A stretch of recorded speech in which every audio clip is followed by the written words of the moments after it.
le 19-30.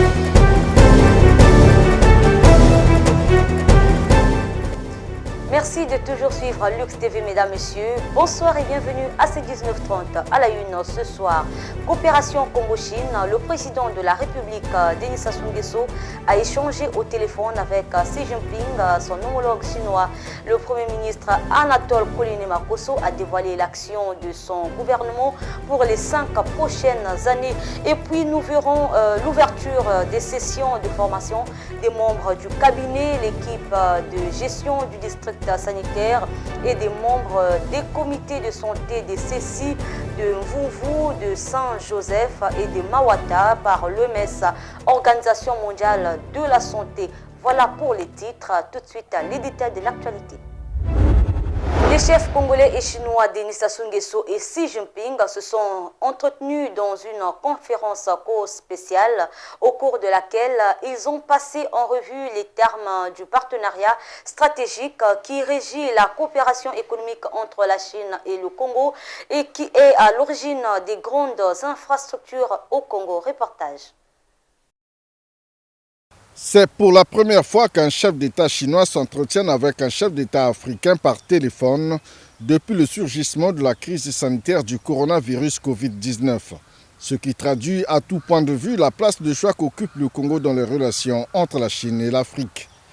Évidemment, l'accord de partenariat stratégique global entre le Congo et la Chine, signé en 2016, a dominé l'entretien ce lundi entre le président de la République, Denis Sassou Nguesso, et son homologue chinois Xi Jinping. Un entretien qui s'est déroulé du côté congolais en présence du ministre de l'Aménagement du Territoire, des Infrastructures et de l'Entretien routier, du ministre des Finances, du Budget, du Portefeuille public et du ministre de la Coopération internationale et de la Promotion du partenariat public-privé. À propos de certains projets de construction des infrastructures, sujet évoqué par les deux chefs d'État, le ministre Jean-Jacques Bouillard répond. Il faut distinguer en ce qui concerne les projets avec la Chine. Deux catégories de projets. Il y a des projets issus du partenariat stratégique, donc avec des financements chinois. Ces projets sont en cours, notamment le tour jumelle, le centre commercial et d'autres qui sont en cours et qui se développent bien. Et on a d'autres en perspective. En remplissant les conditions, on devrait pouvoir passer au numérique assez rapidement et faire la troisième phase de télécommunication. Et effectivement, envisager la réhabilitation du chemin de fer. Mais il y a des projets purement congolais que les sociétés chinoises ont gagné après une consultation internationale. Et ces projets, effectivement, subissent un peu le poids du ralentissement économique du pays. Dans le cadre du partenariat qui lie les deux pays, le Congo a déjà reçu 300 000 doses de vaccins contre le Covid-19 en provenance de la Chine. D'autres doses sont attendues, a indiqué le ministre Denis Christel Sassou Nguesso. Le premier don de vaccin était composé d'un lot de 100 000 doses que nous avons réceptionnées. Et il y a eu une deuxième dotation qui a été faite par la Chine de 200 000 doses. Donc en réalité, nous pouvons considérer que la République populaire de Chine a gratifié le Congo au total de 300 000 doses. C'est que toutes ces doses, il faudrait bien que nous puissions les consommer parce qu'il y a un certain nombre de doses qui arrivent en date de péremption à la fin du mois de juillet. On a près de 98 000 à 100 000 doses non utilisés. Et si les gens ne se vaccinent pas, nous allons devoir les jeter. Notons que la Chine célèbre le 6 juillet prochain le 100e anniversaire du PC, le Parti communiste chinois. Le président de la République, Denis Sassou Nguesso, est invité par son homologue Xi Jinping à participer à cet événement qui se déroulera par visioconférence. Le Congo et la Chine, on le sait, entretiennent des relations les plus fidèles et réciproquement fructueuses qui se matérialisent régulièrement par des échanges de délégations, l'assistance multiforme et les visites au plus haut niveau des chefs d'État. C'est justement pour exprimer ce sentiment d'amitié que les présidents Denis Sassou Nguesso et Xi Jinping ont échangé ce lundi 21 juin 2021 par téléphone.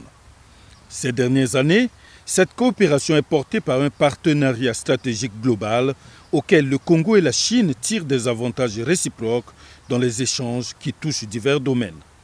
On retiendra donc de ces échanges entre Denis Sassou Nguesso et Xi Jinping la deuxième restructuration de la dette congolaise par la Chine. La dette du Congo vis-à-vis de la Chine est en gros 1300 milliards de francs CFA pour l'ensemble des travaux que vous voyez dans tout Brazzaville. La Corniche, les tours jumelles, la Nationale 1. Notre président a posé à son ami, le président de la République populaire de Chine, la question en lui faisant une proposition. Et les deux présidents ont convenu de renvoyer donc la question du deuxième tour de la restitution aux experts chinois et congolais pour pouvoir en fixer les modalités et les conditions. La Banque sino-congolaise pour l'Afrique, qui est une initiative des présidents Denis Sassou Nguesso et Xi Jinping, est la première banque en termes de dépôt et se porte à merveille. Comment elle se porte? Elle se porte plutôt bien. Elle a commencé en juillet 2015, comme vous le savez, et en 6 ans, au moment où nous parlons, c'est la première banque congolaise en ce qui concerne la collecte des dépôts. C'est la première. En ce qui concerne le soutien à l'État congolais, au gouvernement congolais, c'est également la première. En ce qui concerne le soutien aux entreprises et aux particuliers, elle est 5e. Et en ce qui concerne les guichets automatiques dans tout notre pays, elle couvre à elle seule 60% des guichets automatiques. Ces échanges ont été aussi l'occasion pour les deux chefs d'État de revisiter l'histoire commune afin de mieux comprendre d'où nous venons et de mieux appréhender l'avenir.